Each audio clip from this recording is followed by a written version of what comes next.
Good morning, everybody. Welcome to the North Dallas Plano Career Focus Group. It is June 11th, 2021. We're very glad you're with us this morning. Our agenda, as always, we'll start out with success stories. Then we'll go have everybody put their information into the chat box with the 30-second introductions, which I'll get out to everybody this afternoon. We'll then go to our committee reports, workshop, job fairs, fit crew, the interview success workshop, and the career tip of the week. And then we will hear from our speaker for the main event right around 10 o'clock. For those people who are on Zoom, if you don't have your full name in there, we ask that you click on the participant box and then check. You can hover over the camera little microphone thing, and what'll come up is rename yourself, and you can put in your full name. It's just good Zoom practice, and also I use that to capture to verify everybody who's on the call today with us. And be sure to check out a little box underneath there, that little blue box where it says remember my name for future meetings. You'll just you won't have to do that again. For those on Zoom, if you have questions throughout the presentation, please just enter them into the chat box. We'll also be using that to put your 30-second introductions in. For those watching on Facebook right now, if you'll put if you have any questions, please just put your questions into the comment field. I'm monitoring that feed, and I'll be sure to get that answered for you. Please note this event is being recorded and is currently live on Facebook. The recording will be on the Career DFW Facebook page and the Career USA YouTube channel for others to view in the future. By participating in this event, and if you post a comment in the chat box or have your microphone or camera on, you give consent for your comment, name, and pictures to appear. Well, good morning, everybody. My name is Jeff Morris.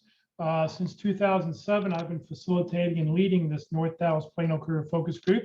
The group's been around since the late 1990s. I took it over when the gentleman who was running the group landed a job and said, who wants to take over? And I think I scratched my face. He said, okay, Jeff, you're it. So I've been doing that ever since.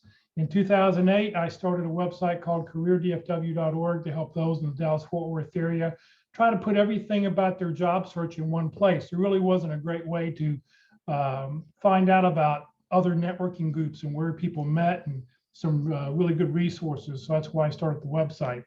In 2012, I launched careerusa.org to help those outside the Dallas-Fort Worth area. I have written a book called What I've Learned About Your Job Search That You May Not Know. It is available on Amazon. And since 2017, I've been a member of the practice interview team, and you'll hear more about that in just a couple minutes. Well, we like to start the meeting off with success stories. Nobody sent me an email this week. So do we have any landings? Anybody on the line with us today who has landed? Please unmute your mic and let us know. No one? No one? All right. I guess a quiet week this week. Okay. Well, what we want everybody to do now is, if you will, open up the chat box. And what we want you to do is, in the chat box or in the Facebook comment field, please put in your name, comma, phone number, comma, email address, comma, the position you're looking for, comma, and then 2 or 3 target companies, and then hit the return key. That way all the information will get put in the same little posting. I will go and copy all that information, and I will get that out to everybody this afternoon.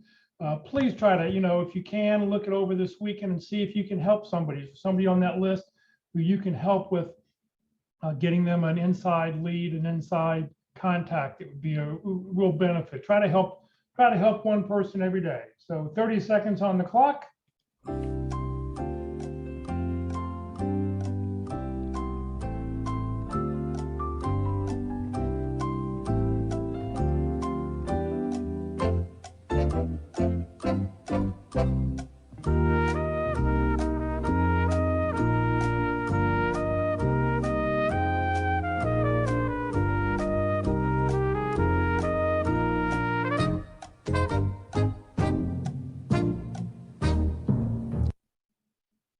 If you're still putting your information in, please do so. It's just sort of amazing. Exactly at 9:30, when I started the meeting, of course, somebody has to cross the street, has to come start cutting their grass. So it's just the way it is. You hear the noise in the back. You probably don't hear it, but I'm hearing all this noise from people across the street. Okay, it's time to hear about some job career fairs that are happening, training workshops that are going on. Good morning, Eldon. Good morning, Jeff, and happy Friday, everybody.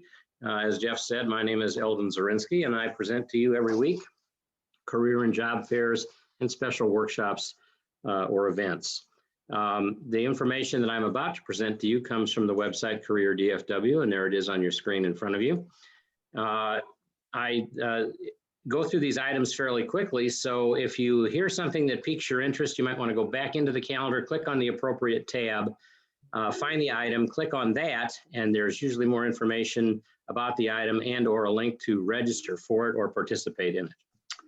All right, having said that, this week's career and job fairs, the United Electronic Recycling event will be held this week at St. Andrew's United Methodist Church at 5801 West Plano Parkway in Plano on Saturday, June 12th from 9 a.m. to 11 a.m. This may be the third Saturday, so they might be handling paper this week.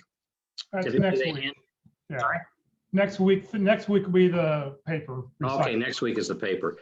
This week they're handling any kind of electronic items that you have that you might want to get rid of: printers, fax machines, copiers, CRT monitors, televisions, whatever you have, they can deal with it.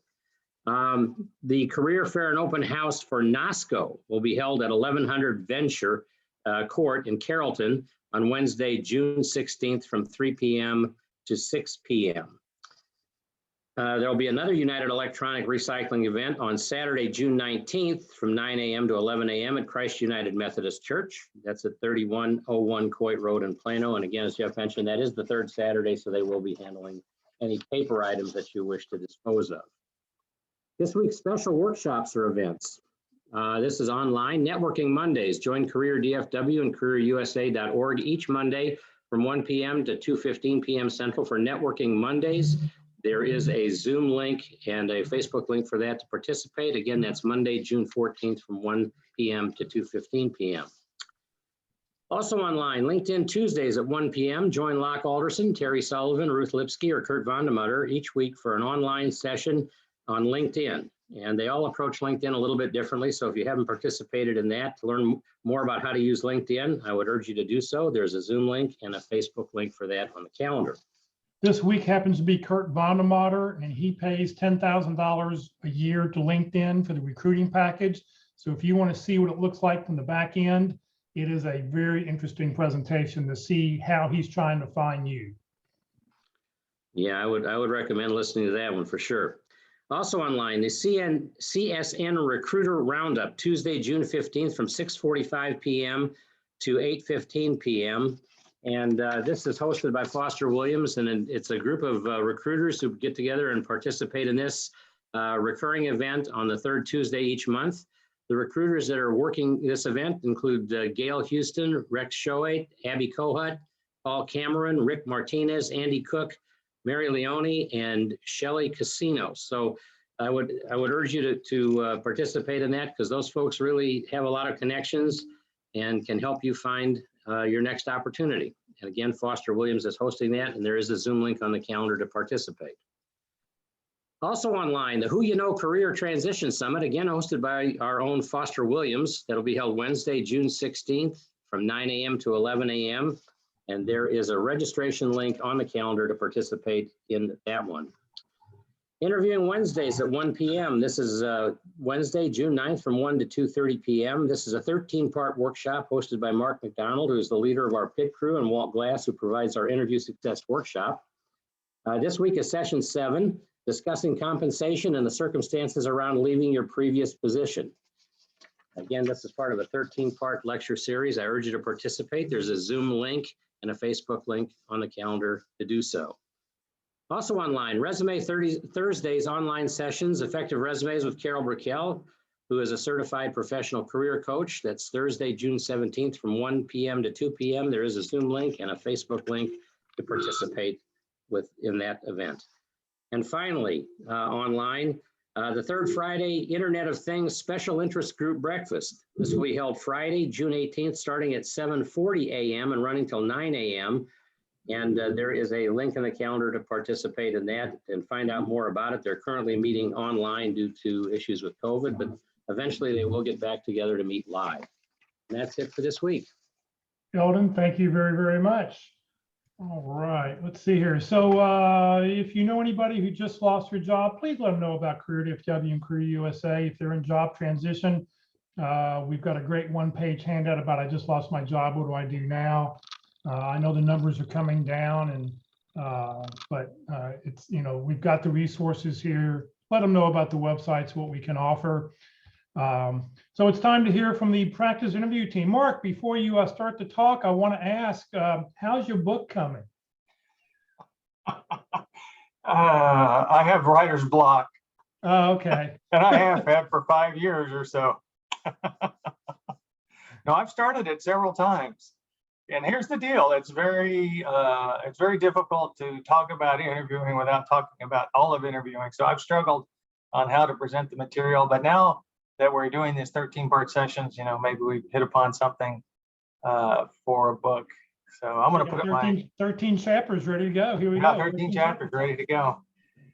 So I've been sitting here thinking, what kind of compelling thing could I say to you to get you to come and practice? And so sometimes I say you probably spent hours, maybe 20 hours on your resume, and at least that much on your LinkedIn profile, but probably not very much on interviewing. And interviewing is one of those skills that really benefits from practicing, because when you're sitting at your kitchen table getting ready for an interview and you say, well, they asked this, I'm going to say that. Oftentimes when they ask this, that's not what comes out of your mouth. Something else comes out, something in the spur of the moment. And it takes practice to reduce that kind of activity, because you want to have a purpose for everything you choose to say, and the pit crew will help you get there just simply by practicing against a job description that you pick and your resume. So you get to pick what the topic is, what kind of job it is, what level of position is. If you're going for another industry, you can come and practice for a job description from another industry. It does not have to be something that you're already engaged in. You just get a job description, send in your resume, send it to dallaspitcrew@gmail.com. Jeff just put a red circle around the email address, and we'll go to work setting up a practice interview for you, which will last about 45 minutes. The interview will last about 45 minutes, the whole meeting about 1 hour and 15 minutes. So you need to reserve that much time. The people who interview you are professionals. They've done this as part of their professional responsibility, that is interviewing and hiring people. And so they'll be interviewing you based on the job description and giving you feedback. And then, afterward the interview's over, there's a good time for discussion and feedback about things you might do better, things you did well. We want to make sure we emphasize and focus on things you did well. And so we'll give you feedback on your preparation, getting a good start, finishing strong, having a good closing. And then in the middle, how to ask questions and topics that you may want to approach and how to approach them. So there's a lot of information in each session, but you can come and practice as many times as you like. And the record, I hope you don't get there. The record is 9 practice interviews for Jared Asplund, who practiced 9 times to get into the aerospace industry. And so I have evidence that if you practice 9 times, you'll land. So, we'll start running up those numbers. All right. Thank you very much. And I encourage you to link in with me. I posted up my LinkedIn profile on the chat window, so you don't have to go search for me. You can just click on that. But please include a message. It doesn't have to be a long message. I just want to be sure I'm not being spam. So tell me that we met on North Dallas Career Focus Group, and that's good enough for me. I'll add you to my network. And of course, that'll help you when you're looking for contacts inside target companies. Most of my contacts are in the Dallas-Fort Worth area. I've worked since 1983 in the Dallas-Fort Worth area. So besides the 2-way interviews that I just talked about, the pit crew offers 1-way interviews as well. This is a pretty automated process. Once you send in the request, I give you a link and it takes you to Easy Hire, which is a 1-way interview tool that companies purchase to use for providing 1-way interviews. And so they've donated that to Jeff, and Jeff's made it available to the pit crew. So I want to give them credit for that. But you get a chance to practice talking to an interview bot, which is really like talking to nobody. It's like talking to your computer. There's nobody on the other end to react to what you say. It's a very strange experience, I got to say. And I'm certain it'll throw you off first time you do it. So come and practice. I give you the questions in advance, and then you get to practice, saying them to the bot, and then you get a recording of that, and nobody else will see that recording. And I forgot to mention that everything the pit crew does is free. So the two-way interviews are free, the one-way interviews are free. It's all volunteer driven, but we're not amateurs. Like I said, we've all been hiring managers, and so we apply those skills to your benefit. And so now Eldon already mentioned that next week coming up is session 7, and that's going to focus on a couple of questions you're likely to be asked that you really want to be able to answer well. One of them is generally, why did you leave your last job? And compensation. Compensation always is a good discussion, generates a lot of questions, and we can help you handle how to handle that question. And whether it comes up early in the interview or later in the interview, we'll go over all the options that you have. So that's great. And then after that, session 8, which will be on the 23rd, is asking questions. So we're now into a series of 5, started last week, about 5 sessions on effective interviewing. And the first 5 sessions were on preparing to interview. Those are all available on Career USA YouTube channel. So if you want to go and take a look at any of them in any order you'd like to watch them in, they're all available. And live comes up Wednesday afternoons at 1 o'clock. Mark, thank you very, very much. Okay, back to book writing now. Okay, let me get after it. Good morning, Walt. Well, good morning, everyone. Who am I and what do I do? Well, I'm a retired IT person, many years in the information technology arena of various levels and various opportunities, various types of jobs. But when I was downsized, went to an interview, I did some great networking. I got in to see the hiring manager, and I flunked that interview so badly that I said, this will never happen again. So I created what is called today the Interview Success Workshop. And the idea of that workshop is to fundamentally, how do we interview? How do we differentiate ourselves? And how do we sell who we are, what we do, and how we can help? And it's online. I do it on Tuesdays. It's $200 a piece, but I'm giving 100% discounts. Sign up today and you'll get the 100% discount. So what do I really pay attention to? Well, we're going to talk about the 11 categories of questions. You'll get a question out of each category. How do we address? What are our options, strategies, structures? What ways we might answer a question? If that question is asked up front, we may answer one way, and if asked later on in the process, we may answer another way. So how can we pay attention to those fundamentals and differentiate ourselves at the same time? So I would like to put you in a position where you don't have to sit there and say, oh, I'm really nervous. I'm not sure what I'm going to do. I just have a lot of stress on me. And I say, well, no, not in this session. This is the learning session. This is the time where we can just figure out how we can improve ourselves. You can learn and not have to have all that stress on you at the same time. So register to sign up. Look me up on LinkedIn. It gives you details about the workshop. It's in the About section. There's an email address to my Yahoo email, which is reserved strictly for the workshop. And I'll be glad to send you back availability dates. Only do 2 people at a time. You actually interview each other, and I play solitaire until you finish. Then we start discussing how you finish, what you did, and we'll review how we do on those particular types of questions. So it's a beginning. It's a starting place. Would you like to know what to prepare? Or would you like to know how you might want to answer particular questions? Are you worried about the salary question? Are you concerned about being overqualified? We're going to talk about those particular things. And we're going to have some fun doing it. So send me that email. I'll be glad to give you dates. And we'll have a session where we can have learning without squirming. Are you tired of the jobless vacation? With the multiple interviews, iteration, I make the inference, practice makes the difference. You will land with great elation.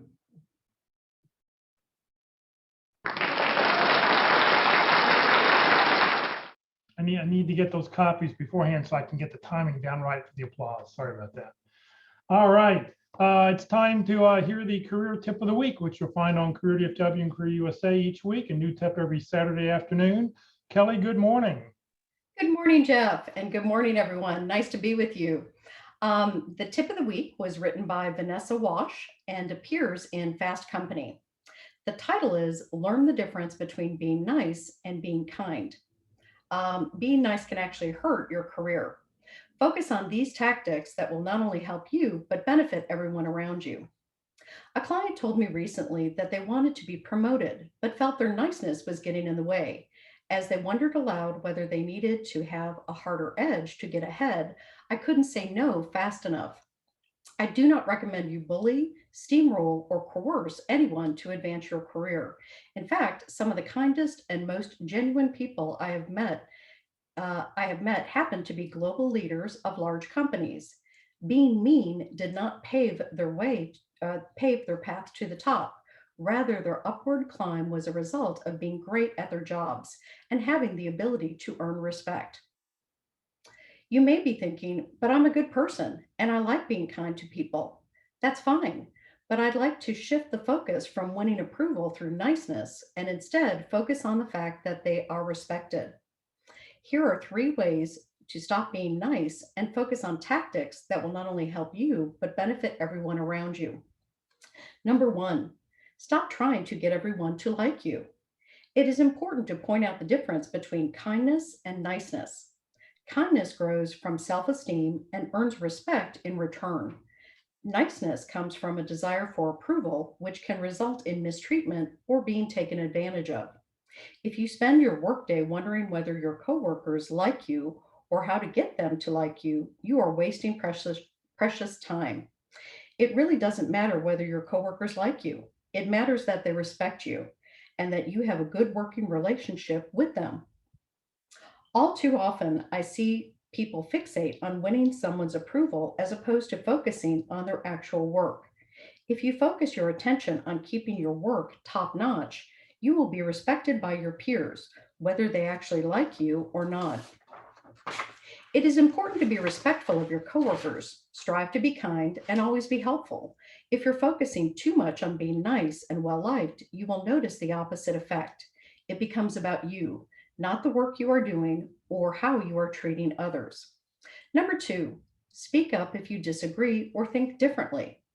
Actors find, more often than not, that if a rehearsal process focuses too much on everyone being in agreement, trying to be nice, and not wanting to step on other people's toes, the final production is sure to be an absolute disaster.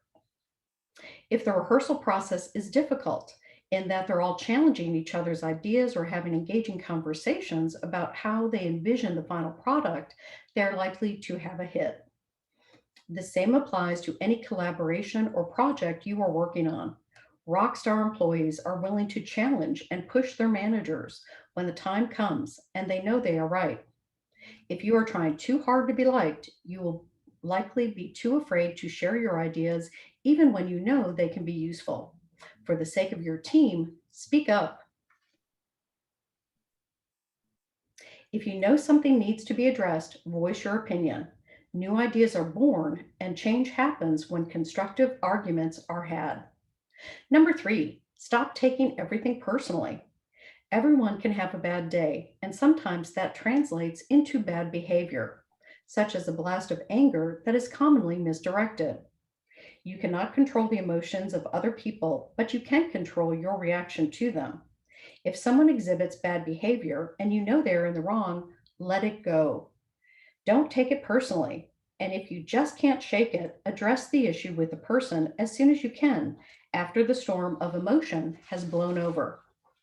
The biggest takeaway is that even if someone lashes out at you, it does not necessarily mean they don't like you. And it's definitely not worth your time evaluating their perceived feelings about you. What is important is that what is important is that they respect you for the work that you do, and you respect others for the work that they do. And if you feel you are not being consistently respected, that is a conversation worth having. Being nice means you are watching yourself and constantly trying to please others. If you are kind, Do great work and respect others. You will not only be valued, you will be respected. If you'd like to revisit this article, the Career Tip of the Week can be found at the careerdfw.org and careerusa.org website.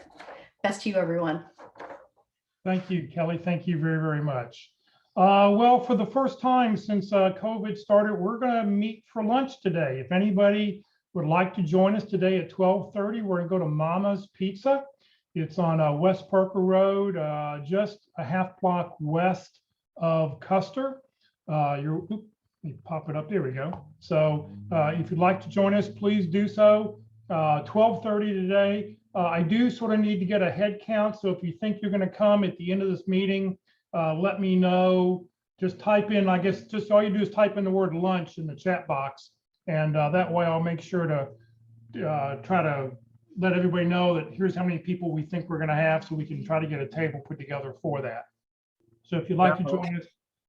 I won't be able to make it, but would you eat a cinnamon roll for me, please? Cinnamon roll. Okay. One extra cinnamon roll for Walt. Okay. We may have to split it up among everybody to do that. So, but we'll get one eaten for you. All right. All right. In just a couple of minutes, we'll hear from our speaker, Jeff Crilley, about free publicity. Give me a couple minutes and we'll be ready for Jeff. Upcoming sessions next Friday, the one-page bio. Minna Brown will be with us to talk about the one-page bio.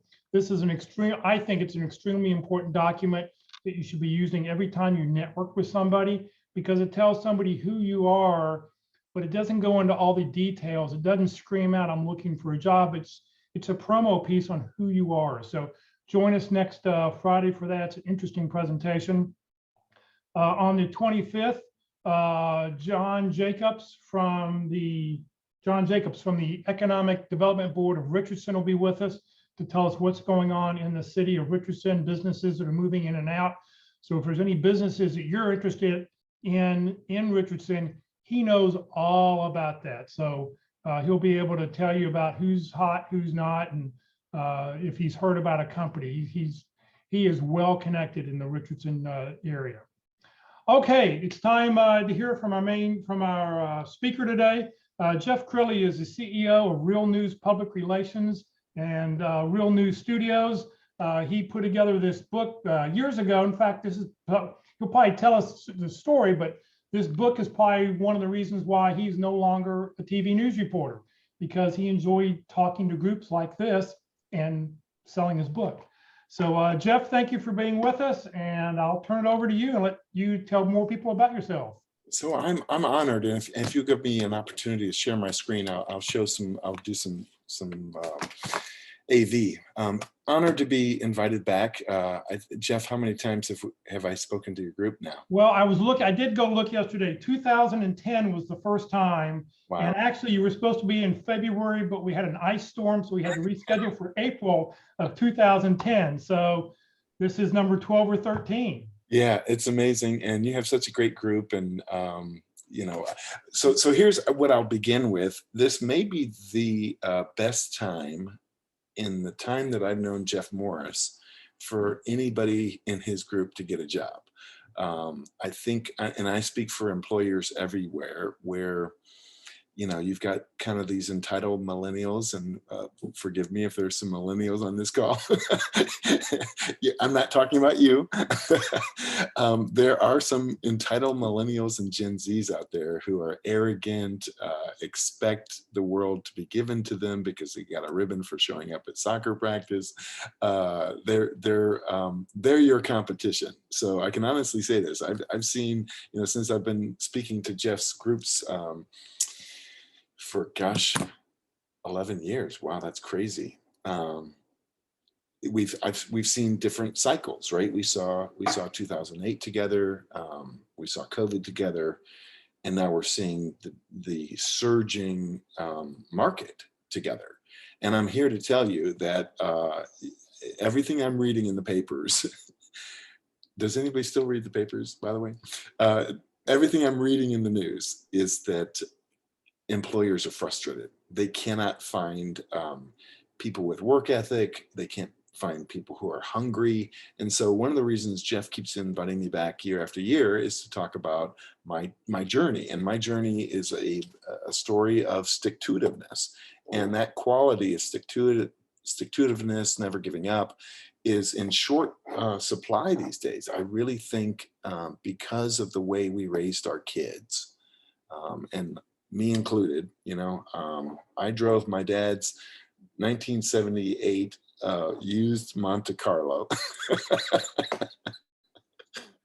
And what did I do when my daughter turned 16? I bought her a car. Okay, so I'm guilty. I'm not judging. I'm just saying that my generation, and I'm 57, so I'm the end of the baby boomers, my generation spoiled their kids. And my kids, thank God they're hard workers. They work for me, so I'm blessed. But I think a lot of people out there in the job market right now don't have the hunger that the folks on this call do. We have the ability to get knocked down and get up. Amen. I know we're all muted, but this is a quality we have that any generation beneath us does not have. So I'll tell you my journey. I grew up in Detroit. TV reporters would show up at my dad's church. He was a pastor in downtown Detroit. And so I had it in my mind as a little boy, I'm going to become a TV reporter. That's pretty glamorous. So think about Ron Burgundy, the 70s. I mean, this is the era of the stars in your town were the football team, the basketball team, and your local sports anchor. I got to idolize the Ron Burgundys of Detroit in the 1970s. And so I go to Michigan State in 81, and I get an internship by 82 or so at the local CBS station. And I had it in my mind that I was going to get a job from this internship.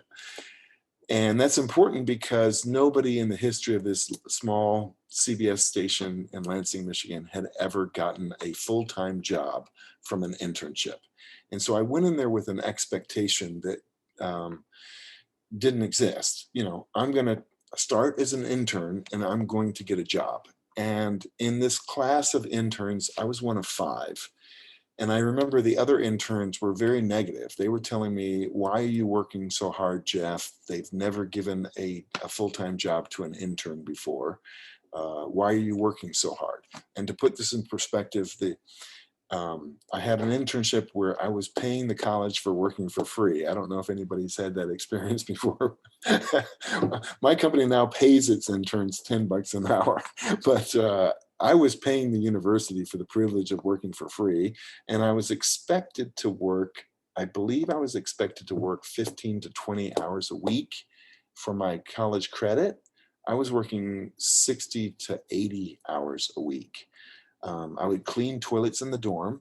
I'd put a little suit on, jump on my little moped, scooter over to the CBS station, and I would begin what I considered my real job, an intern for the CBS station in Lansing, Michigan.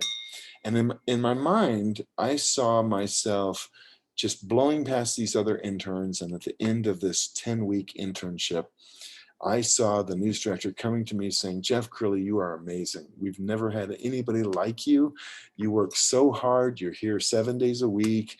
You're working 60 hours a week. Jeff Crilley, we would like to offer you a job. Okay, so I came in every single day for 10 weeks, and somehow the movie wasn't playing out the way I planned it. I mean, we're all the star of our own movie, right? I'm a supporting actor in your movie. You're a supporting actor or actress in my movie. In my movie, I saw the news director offering me a job. And the 10 weeks came and went, and he did not offer me a job. And so suddenly I have a crisis. I was like, wait a minute, this movie is not playing out the way I thought it would. If I go away, if I leave with the other interns, I may never get a chance to get back here. So maybe I just won't tell the news director that the internship is over. And so I did something fairly crazy. I just kept coming in day after day, week after week after my internship was over. And I remember I was 15 weeks into a 10-week internship when I got busted. So the news director is walking down the hallway with a hot cup of coffee and he breezes past me. He's picture Ed Grant or Lou Grant, I'm sorry, in Mary Tyler Moore. He was the, curmudgeon news director who grumbled under his voice, and he grumbled, "Crilley, this is a long internship. When is this thing going to be over?" Because all the other interns had drifted away. And so I whispered under my breath, I said, "It was over 5 weeks ago." And he was shocked. He turned around and he made his way towards me and he says, "Say that again." I said, The internship was over 5 weeks ago." And he seemed confused. And he said, "Come into my office." And so we sat down and he says, "I don't think I understand. So your internship was over when?" I said, 5 weeks ago. He says, "So you're not getting college credit for this right now, right?" I said, "Yes." He says, "We're not paying you. Is that right?" I said, "Yes." He says, "What are you doing here?" And I saw this kind of moment where he could toss me out and call security and ask me to be escorted out of the building, or he could give me a job. And I just found this, I don't know, I found my truth. I just said to him with tears welling up in my eyes, I said, "Don't make me leave. This is the air that I breathe. This is what gets me out of bed in the morning. I love this place. Please don't make me leave. I have to be around this. This is where I'm fully alive." And he said something to me that will always stick with me. He said, "Jeff, we don't even have a position for you, but I'm going to make a position for you. I don't know what we're going to call you. It could be newsroom assistant. It could be executive lackey. I don't know what we're going to call you, but welcome aboard. You've got a job." And I was overjoyed. I gave Lou Grant a hug. He seemed very uncomfortable with that, by the way. But I gave Lou Grant a hug, and I quit my job cleaning toilets in the dorms. And I knew now all I got to do is, my joy. So I was going to college and I was working as many hours as I could possibly work as a paid employee, getting minimum wage. I don't know if some of you remember it. My memory is that it was either $2.35 or $3.35 in 1983. I'm sure somebody on this call will remember that, but it was minimum wage and I was overjoyed. So about 2 months into this paid position, there was a crisis in the newsroom. And the crisis is we had 5 TV reporters and 3 of them called in sick. Now, I was kind of the behind the scenes guy. So I'm just doing all the grunt work. I'm like a glorified intern at this point. And the news director's in a bad mood because he can't put on a newscast with just 2 reporters. And so I came in early that day, like I always did, and I'm dressed up for the job that I want, not the job I have. And he grumbled that 3 of his 5 reporters had called in sick. And so I waved my hand. I said, "Put me in, coach. I know the plays." And he grumbled. He says, "No, it's not happening, Crilley. Don't even think about it." So he would go into his office and he would make some phone calls and call the folks who had called in sick, and he'd say, "Hey, listen, how sick are you really? You better be on your deathbed because all we've got is Crilley. You got to get in here." And he would poke his head out the door, and he would see me, and I'd be smiling, "Put me in, coach. Put me in. I could be a reporter today." And he would grumble and make some more phone calls. After about 20 minutes of making phone calls, he comes out with a tape. This is how old this is. It's a 3/4 inch tape. It's a big, thick, old TV news tape. He hands it to me, and with a very ringing endorsement, he says, "Okay, don't suck." So I went out and I was teamed up with a photographer and we put together a report. And at about 5:30, 30 minutes before the 6 o'clock news, he watched my story and then paused. He says, "It doesn't suck." And we put it on the air. And pretty soon I was a part-time reporter, then I was a full-time reporter, and then I was the weekend anchor. By the time I graduated college, I was the weekend anchor. So I was a 20-year-old anchor boy. And I remember being invited to go to happy hour with the anchors, and I wasn't old enough to drink. And my college professors were seeing me on the news, and I felt pretty special. Then I got courted away by TV stations in capital cities. So one of the games that they play in the TV markets, I didn't realize until I was part of that game, was if you're good, news directors call each other and try to poach from the competition. And so apparently I was in play in capital cities. I started getting these calls from different capital city news directors trying to court me to come there.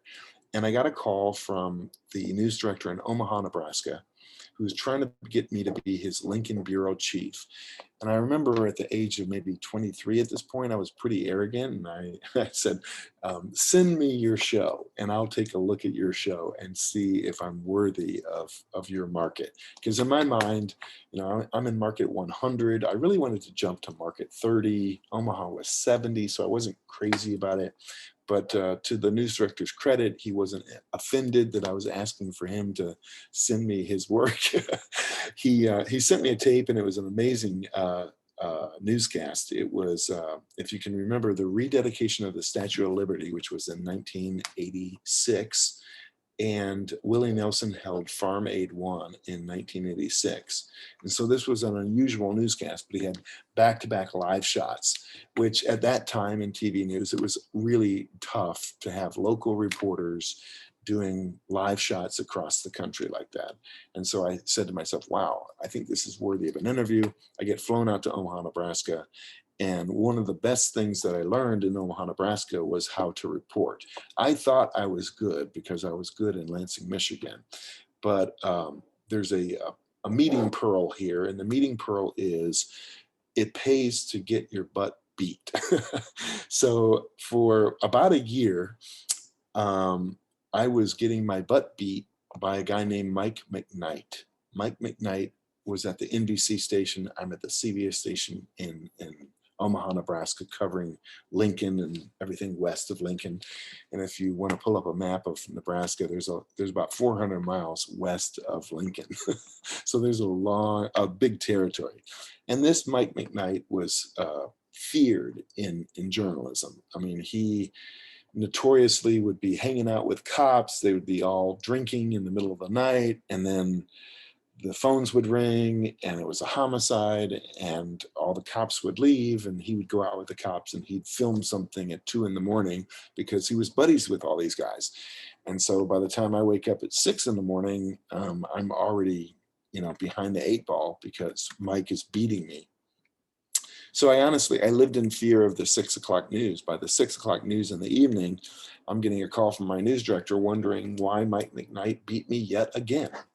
And so I would record his newscasts. I would study my competition, and I would call up the person he interviewed for the story. And I'd say, hey, Mike McKnight, I saw you on his newscast, but let me introduce myself. I'm his competition. I'm with Channel 3. He's with Channel 6.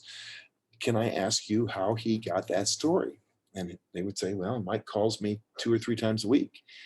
And I would say, well, if it's okay with you, I'm going to call you 4 or 5 times a week. And after about a year of doing this, I ended up finding where he buried all his acorns, right? Like a squirrel, you bury your acorns. And I found out where Mike buried all his acorns, and I started to beat the mighty Mike McKnight on his own beat.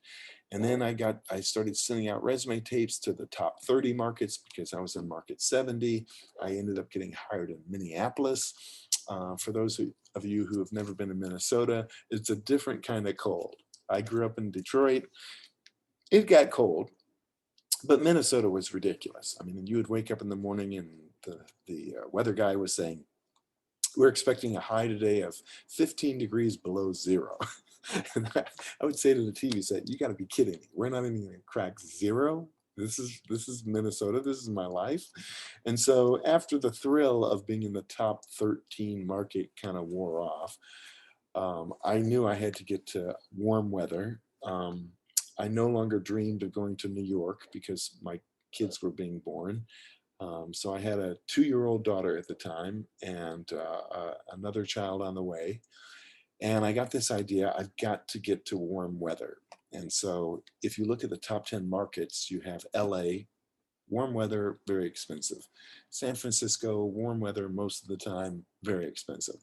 Dallas, at the time, Dallas was market 8. It's now market 5. That's how quickly we're growing. But I became obsessed with Dallas. I had to get to Dallas. So at that time, Fox didn't exist. So I was sending resumes to 3 news directors, ABC, NBC, CBS here in Dallas. And I actually would stalk the news directors. I would call their secretary every single day. I would make an excuse to come to Dallas. I'd spend 2 weeks of my vacation in Dallas. I'd call the secretary to the news director every single day. And with a big smile on my face, because you can hear a smile on the phone, I said, "Hi, Christy, Jeff Crilley from Minneapolis. I'm still here in Dallas. I would love to see Mike today. I know he's busy. Is there any way that I could get in for just a couple of minutes? I don't know what kind of, I'll buy some Dunkin' Donuts and I don't even think Starbucks was around. I'll buy some great coffee, gourmet coffee, and some Dunkin' Donuts, and I'd love to show up in the lobby and hand them to Mike if he'll only give me 3 minutes to look at my resume tape or just sit down with me." And these secretaries kind of took pity on me. If you call somebody in situational control, and that's what a gatekeeper is, she had situational power. She was the news director's secretary, so she controlled his calendar. And after 2 or 3 days of me stalking the Christies of the world, they would take pity on me and they say, "All right, Mike doesn't have a lot of time today, Jeff, but if you show up at about 11, he's got about 5 minutes for you in the lobby." And I'd say, "Thank you so much, Christy. I'm going to name my second child Christy." If you can tell, there's a theme here. It's dogged determination and using whatever charm that I have. So I would meet these news directors and I would come down to Dallas pretty much every 6 months. And this lasted for about 2 years, me just stalking these news directors. And finally, I ended up getting the job in Dallas. And I got the job at Channel 4 in Dallas, the Fox station. And fast forward, I'm covering everything from corny dogs at the state fair to murders and fires and presidential campaigns. I'm doing all this stuff. One of the stories that Jeff loves for me to tell is the story about how I got a job for my now wife, then girlfriend, with a pizza. So I'll tell you that story. So my wife is Victoria Snee. If some of you went to Google, she's been on the news in Dallas-Fort Worth for the last 20 years. She was a reporter at Channel 33. She's now the head of marketing for Highland Park Village. So she's on the news all the time. Victoria Snee, S-N-E-E. But at the time, she was a reporter in Wichita Falls. And I was desperate to get her to Dallas because I'm a reporter at Channel 4. And I read a book called 303 Offbeat Ways to Get a Job. You may find it on Amazon. I think it's out of print. There's some used copies left. But the book is called 303 Offbeat Ways to Get a Job. And one of the techniques was take your resume, flip it upside down so you have something to write on, put it on top of a pizza box, and deliver it to the employer right before lunchtime, right before he or she's had a chance to go out for lunch. And then on the back of the resume, you write in big bold letters, "Hire me, I always deliver."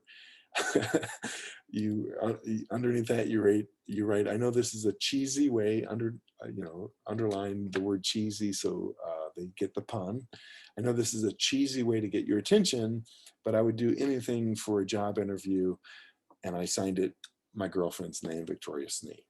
5 minutes after I delivered this pizza to Channel 33, the news director was calling her. And he began the phone call with, "Okay, pizza girl, you got my attention. I don't know who you are. What are you doing tomorrow?" And she said the right thing. She says, "Well, I'll be coming to visit you tomorrow." So she took the day off, drove down from Wichita Falls, got the job at Channel 33 and never looked back. What I'd like to do before we take some questions is is kind of recap. I mean, the reason Jeff keeps inviting me back year after year is this story of dogged determination has paid off tremendously for me. Even to this day, I wake up at 5 in the morning.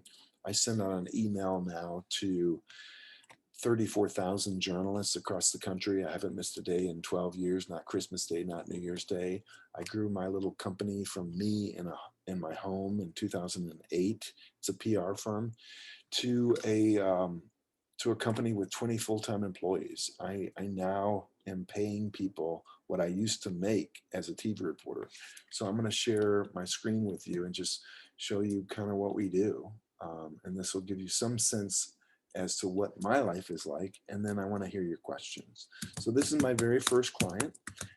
This is now 13 years ago, just a civil attorney here in Dallas. We specialize in getting people on the news. So this is a little sizzle reel of Clint David. Right now, there's a lot more questions than answers. Clint David is a Dallas attorney. Dallas attorney Clint David. He's attorney Clint David. Lawyer Clinton David says the landmark ruling could have a major impact in Dallas. It completely changes how the Corps of Engineers, I believe, is going to do business in the future. Employment attorney Clint David says that kind of corporate law. So I'm going to pop this down and talk over it. Clint was one of my first clients. And what I realized in year one is I'm really good at experts. And so everybody on this call is actually an expert in their field. If you're a realtor, you're a real estate expert. If you're a lawyer, you're a legal expert. If you're a doctor, you're a medical expert. And that's important for you because you could actually get yourself on the news, commenting on the stuff in the news. The media is a mile wide and an inch deep. So if you took your expertise and were honest with yourself, what am I qualified to talk about on the news? And you just watch what is the news covering today. You can hijack a news cycle.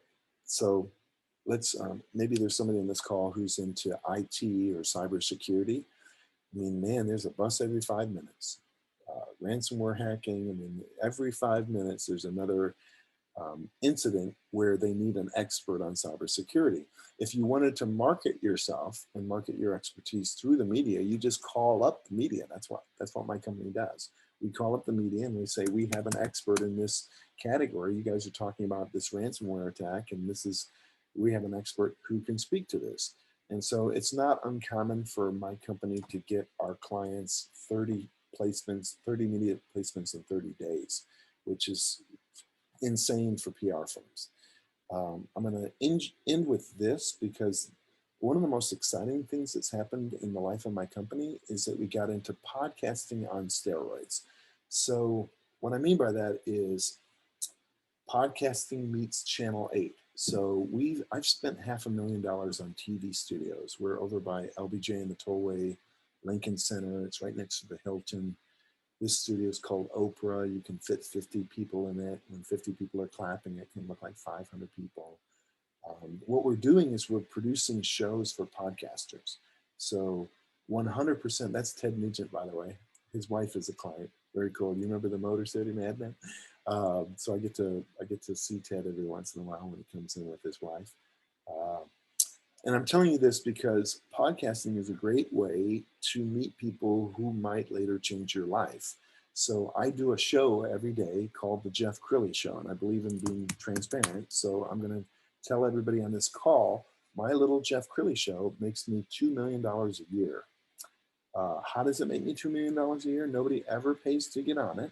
I just interview people and then they later hire me. So this gentleman who I had on my show a week ago, you can see there's not a lot of views, 15 views. The goal of my show is not to get eyeballs. The goal of my show is to meet people who might later hire me. And so this gentleman I had on my show in one of we own 10 studios now. This is our newsroom set. This guy, Seth Gordon is his name. He helps entrepreneurs grow their business, and I met him. He loved being on my show. Afterwards, he talked to us about hosting his own show, and now we got him on the news. So I'm gonna show you something that I do every day. one of my tricks is to go to work for somebody before they hire me. So this is what Seth did this morning. Seth did, let's count now. 1, 2, 3, 4, 5, 6, 7, 8, 9, 10 interviews. 11, well, yeah, that one was moved. So 10 interviews in 4 hours for a guy who has not hired me yet. And so he was doing such a good job on these radio stations, and I called him during these interviews and said, Seth, you're amazing. I know you're going to do a podcast with us, but you should probably be on the news too. Can I have my son, who's now 29 years old, send you a proposal for working together? And so Seth will probably end up paying us somewhere in the neighborhood of $5,000 a month. I'm saying that not to brag or boast, but to say, wow, okay, I would have never been able to meet Seth without a show. Jeff Crilley, the marketing guy, would not meet Seth because Seth would probably have gatekeepers that would keep me out. It was my ability to say, you're fascinating, come on my TV show, let's talk, I'd love to interview you. It caused the relationship that just changed the bottom line of my company, hopefully, if he ends up signing, by 60 grand a year. And I don't want this to sound like bragging or boasting to anybody in this call. This is all about, here's Jeff Crilley, doggedly determined, climbing his way through journalism. By the time I left journalism in 2008, I was still living paycheck to paycheck, guys. I had to borrow money from my wife to print my book. And now I'm running a multi-million-dollar company with my kids. I love my life. I don't need anybody's money anymore. I love my life. And in fact, like, this is the highlight of my day, Jeff. Thanks for inviting me on, because I get to talk to people today and connect with people and answer questions and empower people with my story. And there's nothing about this story that's not true. I mean, I'm just telling you my journey, and everybody on this call has their own journey. And I would imagine if you really go back and look at your successes came not from winning a lottery. Your successes came from hard work. So this is a time when you're supposed to channel that energy. I mean, channel that time when you were 22, trying to land your first job, whatever that I'm going to call it your Rocky moment. In all great movies are Rocky movies.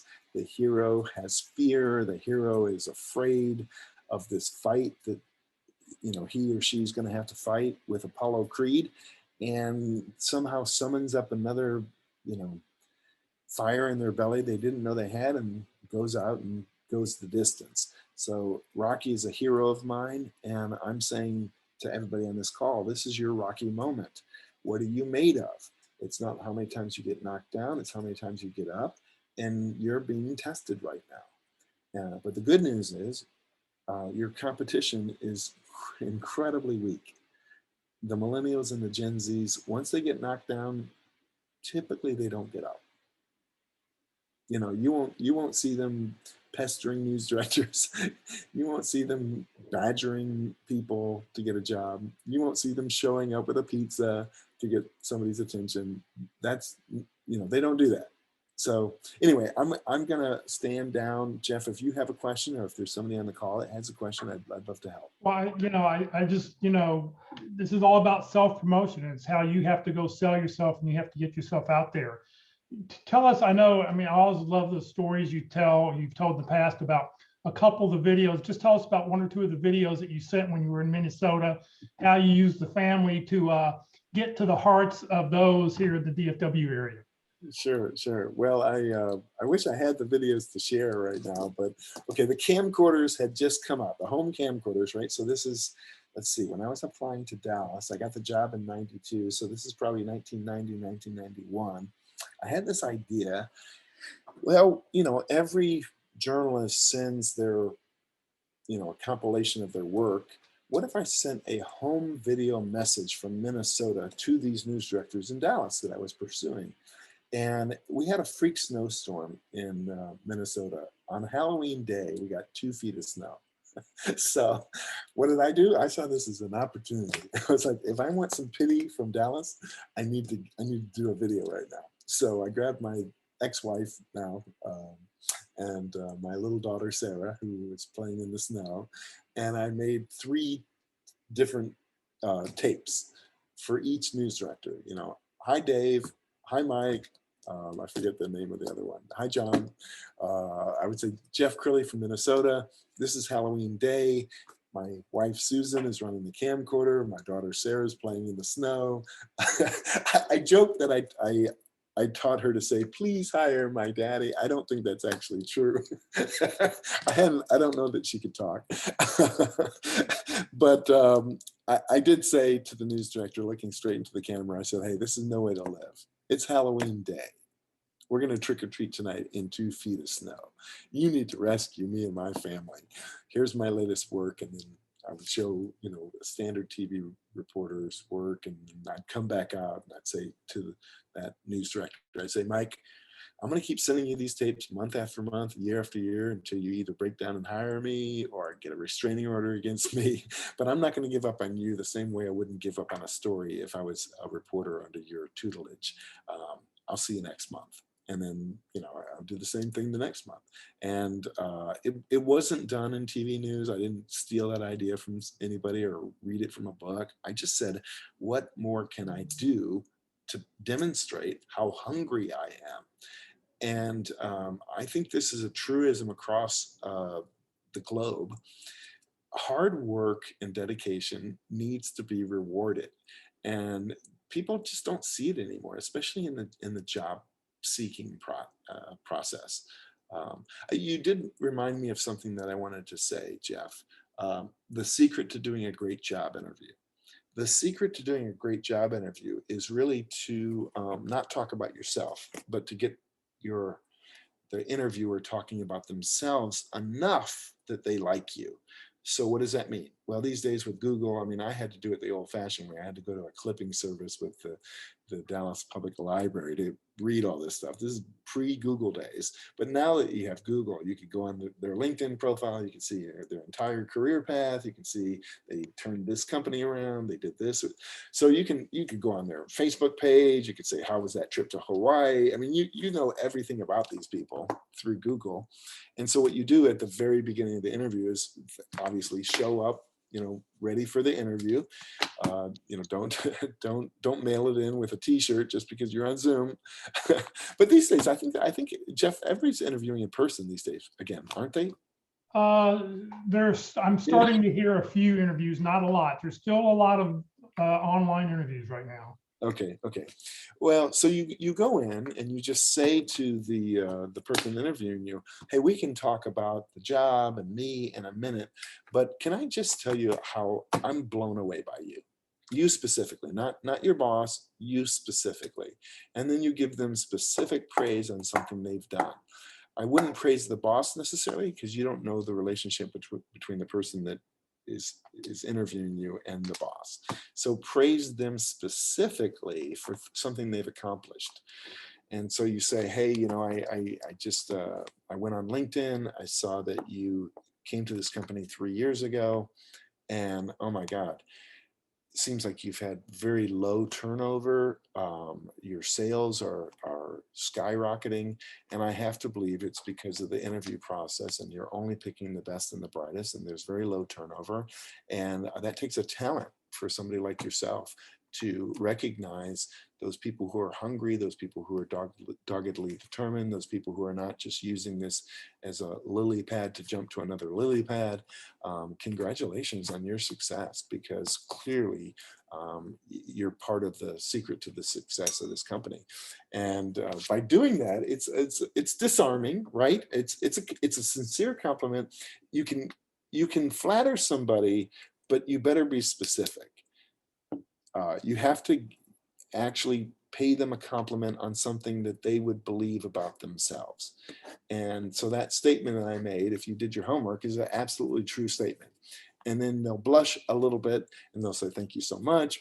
And they might go down on a rabbit trail and kind of talk about themselves. And what I would do when I was really hot and heavy trying to find a job is you know, I would get them talking about themselves long enough that they start checking boxes, and the boxes they're checking are know, like, and trust. And so the box that they would be checking on this is, wow, reporter does his homework. How refreshing that they didn't ask me who I am. They actually did their homework. This person asked good questions. They seem to be engaging. They have a great smile. They seem to be a nice guy. They seem to be somebody that I wouldn't mind seeing on a regular basis. All those things, all those are boxes they're checking. And then they glance at your resume and they figure out, oh, wow, and they're qualified. What a bonus. But what do we do? You know, as candidates, we go in there trying to impress them with ourselves. Sometimes I use this analogy. If we were at a singles bar and I was betting people on this call, I will give you $500 if you can go up to that person and get their cell phone number. If you went up there and you started talking about yourself and what you've accomplished and all your accolades, you're not getting that phone number. No way are you getting the phone number. But if you went up there and you said, hey, my name is Jeff, tell me about you. And if you kept the banter, you know, going and they felt comfortable with you, you actually might get a cell phone. So why is it that when we go into the job interview process, we forget all of the rules of rapport? Why do we go in there and instantly start bragging about ourselves? It's the fastest way to turn somebody off. So I say, at least in the first few minutes, try to get them distracted with themselves and get them to almost fall more in love with themselves than before you walked in the door. Is that helpful? Yeah, no, perfect. Questions, if anybody has questions, please, you're welcome to unmute your mic and ask away. Anybody? I think the whole key, Hey, I had put a question in the chat because you were in the news stuff through 2008, and I was in there. I'd love to know, did you see the news already going from who, what, when, where, why, how to whatever whatever we're trying to flog this week? Was that already going on? I guess the first time I really noticed is it got profoundly painful to watch the news was the 2004 time frame, but I used to read several different papers, and after a while, it's like these folks are not reporting. And I was in writing for print journalism for 5 or 6 years. The editors I worked with would have spiked probably half the stuff I see in the morning news any given day. I agree. I'll tell you that what I consider the demise of TV news is, unfortunately, I have to say it's Fox. So here's what I mean by that.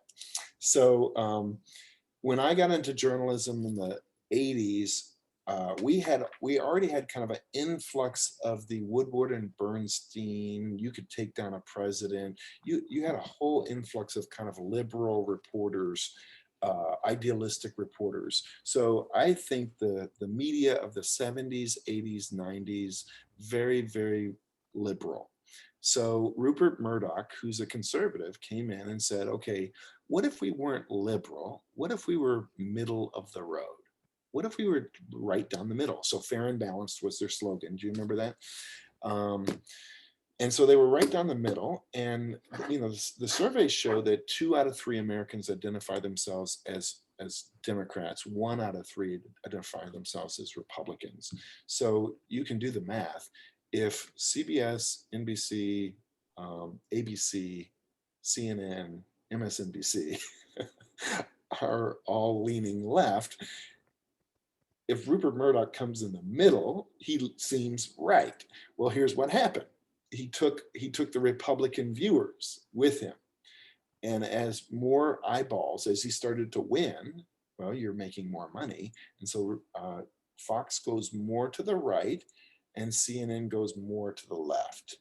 And unfortunately, well, I mean, if you asked, Ted Turner still owns in CNN. If you asked Ted Turner in confidentiality, are you glad that Trump's not there?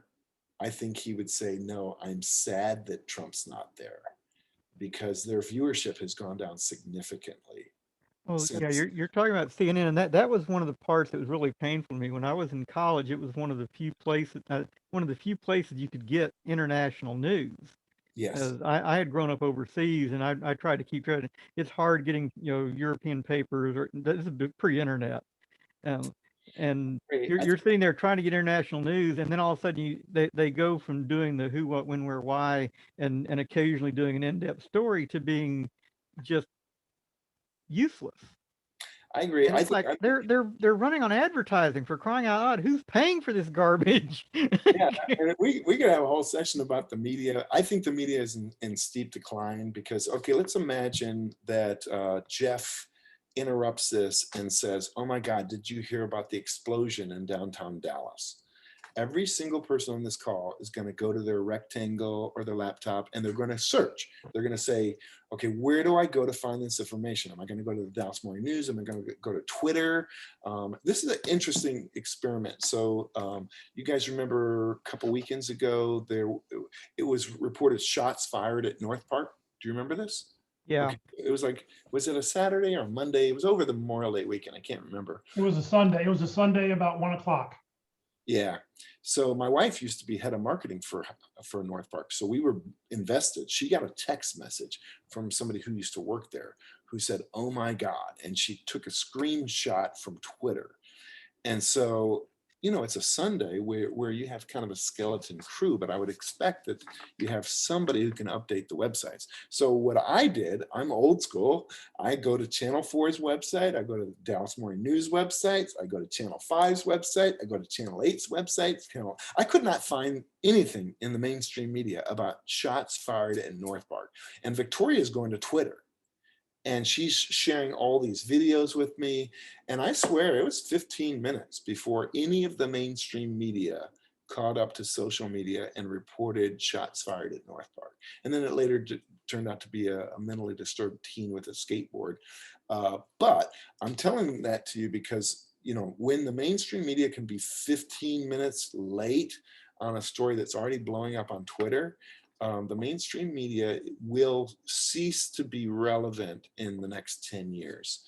We're seeing the numbers. I mean, I'm getting, you guys remember subscribing to the Dallas Morning News? Not anymore. Yeah. I haven't probably in the last 4 years because it's simply garbage. It's not even good liner for the It's bird garbage, cage. But I'm now getting advertisements. I used to subscribe, and I would take the newspaper from my doorstep and I'd put it right in the recycle bin because I just read it online on my on my laptop. But now I'm getting these ads from the Dallas Morning News saying, 80% off, please subscribe. And I'm like, oh my God. I think I remember a few weeks, we've had all this rain and there was a tornado that hit right across from North Haven Gardens again on a Sunday. And there's a tornado warning going on. None of the networks broke in. I guess there was no weather people or nobody was at the news station to be able to break in, because if this had been at prime time, any time after 4 p.m., this would have been nonstop coverage, but it wasn't covered at all. I had to go to the radio just to hear Brad Barton talk about it on KRLD to even see if it was really happening, even though I was getting an alert on my phone, tornado warning, Dallas County, but Yeah. none of the TV stations are carrying it. It's just like, Yes. yeah. We did, Jeff, we got a question from Kelly. She said, tell me more about how your PR firm gets people on the news. So this is not a sales pitch. I'll tell you how we get our people on the news, because you can do it yourself. It's really kind of paying attention to the news and seeing what they cover and what they're talking about, and then having the courage to call up that same media outlet and say, hey, I just heard you talking about this on the radio. But one of the things that you forgot to mention is X, Y, and Z. And if you're doing a follow-up on this story, I'd love to weigh in on it. So like often what I would do when I was working with Clint David, as an example, I'm listening to KRLD, WBAP, KLIF. I'm watching 4, 5, 8, and 11 on TV. I'm just watching for legal stories. And then when I saw somebody doing a legal story, I'd call them up. I'd say, hey, LP Phillips, KRLD, I just heard your report on school prayer and that story that's on the news about school prayer. I don't know if you're doing any follow-ups. Are you doing a follow-up today? Oh, yeah, I am. You got somebody for me? I said, yeah, I got this guy named Clint David. He says, oh, yeah, we love Clint. The guy with the good hair. Yeah, we love that guy. Yeah, have him call me and I'll put him on the news. And then I'd call up Clint and I'd say, hey, Clint, you're going to be on KRLD. He'd say, what am I going to be talking about? I said, school prayer. He said, I don't know anything about it. Send me a couple articles and I'll be an expert. I said, okay, cool. So I'd send him a couple articles. And again, the media's a mile wide, an inch deep. They're not going to ask him, they just want the time. They don't want to know how the watch is made. So, 10 minutes later, I would be listening to KRLD and they'd say, coming up next, the legal expert weighs in on the new school prayer debate. And I'd grab my little iPhone and record it on my voice memos and send it to Clint to say, hey man, you were great on the radio, especially for something you didn't know anything about 15 minutes ago. So I'm sharing that with you because it's not rocket science. It's really not.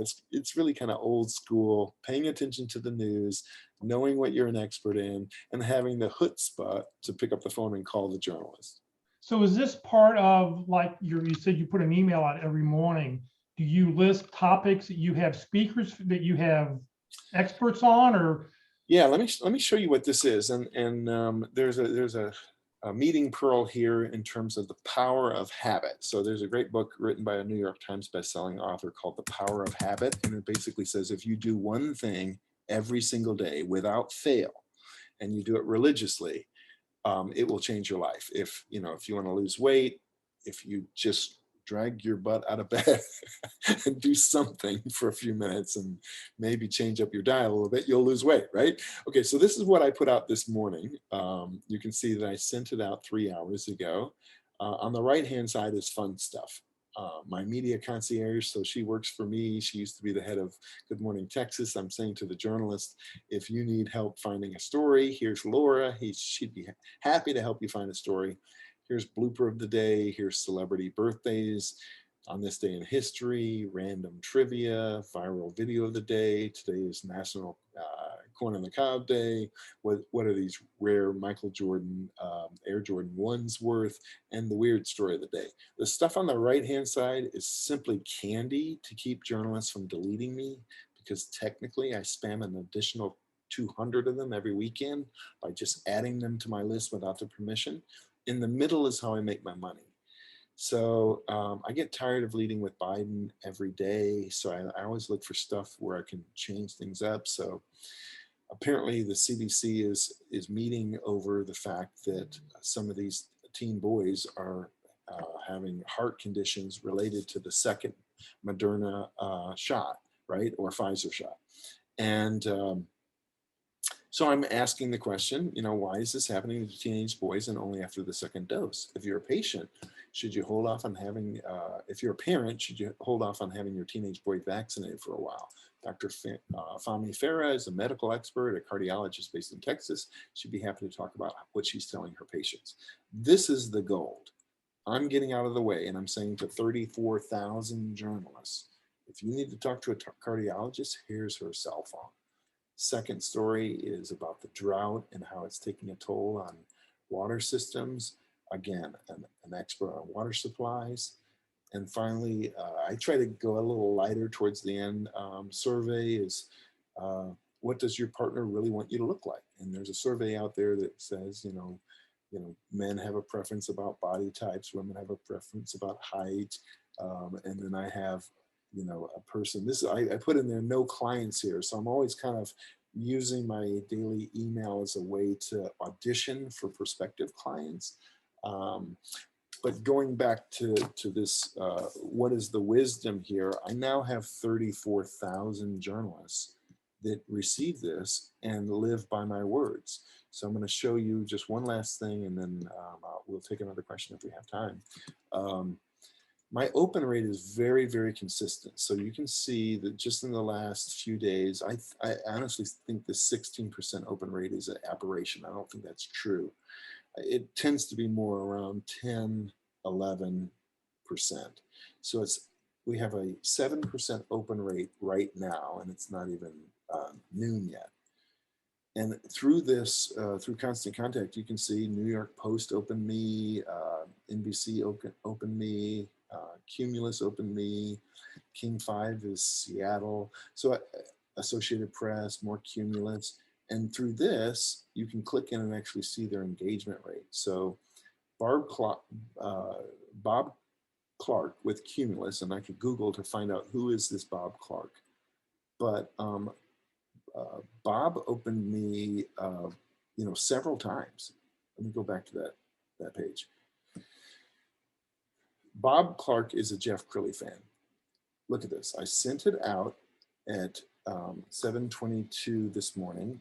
He opened it at 7:28, again at 7:29, again at 8:22, again at 9:03, again at 9:04, 9:31, 9:57, again at 9:22. I mean, this is a Jeff Crilley fan.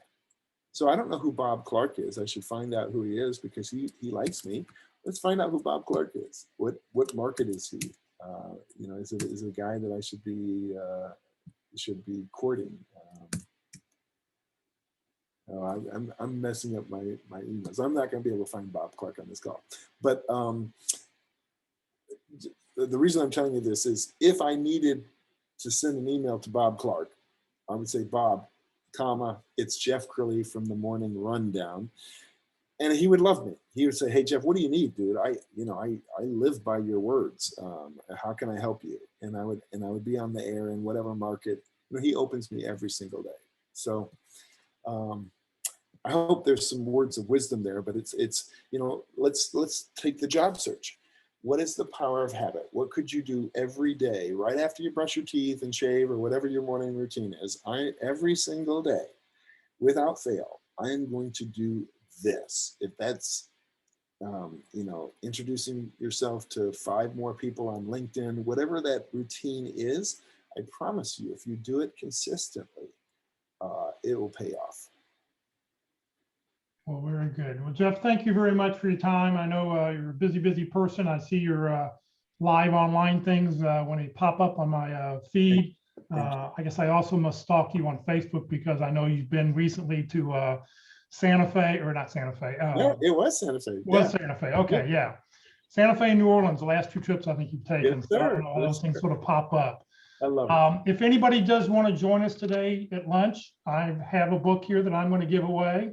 So I'll bring a book, and somebody's joining us. We'll give away a book at lunchtime today. So, Jeff, thank you very much for your time. Thanks, Great Evan. information, and we'll see you again next year if you're willing.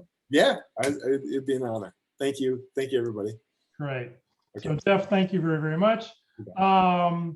Next week, our speaker is Minna Brown. She's an executive coach, and she's going to talk about the one-page bio. She's written this book called Be Sharp, which I think, I don't recommend a lot of books, but this is a book that I highly recommend.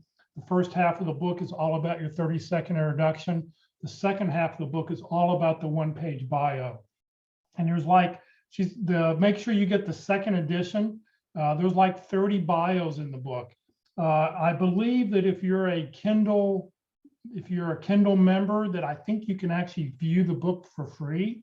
So for a while there, I know it was free. It may or may not be right now, but if you want a good book on your career, I highly recommend Be Sharp by Minna. She'll be with us next week.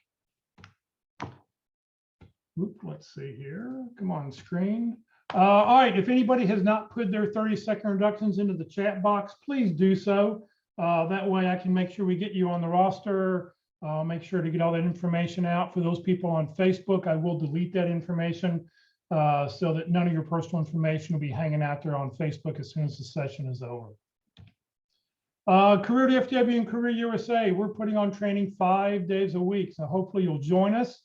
Next Monday, as we mentioned earlier, for Networking Mondays at 1 o'clock, our speaker is Jason Hopper. He's going to talk about outside the box networking, unconventional ways to get noticed. So you've already got put your resume on top of a pizza, deliver it and say, I know this is a cheesy idea, but please do it. So if you'd like to you know, hopefully we'll find some other ideas. So let's listen to Jason next Monday. Next Tuesday, as I mentioned earlier, Kurt Vondermatter will be with us. He spends $10,000 a year on the LinkedIn recruiter package, the full-blown package, and he's going to show you, if you've never seen this, he's going to show you what he does to find you and what you can do to make his life easier. He's a retained recruiter, meaning that companies pay him beforehand a salary just to go find somebody and to coach them on how to find the right employee. So it's a very interesting presentation. Interviewing Wednesdays, next Wednesday, session 7, discussing compensation and the circumstance around leaving your previous position. Next Thursday, for effective resumes, you have a super duper special guest speaker.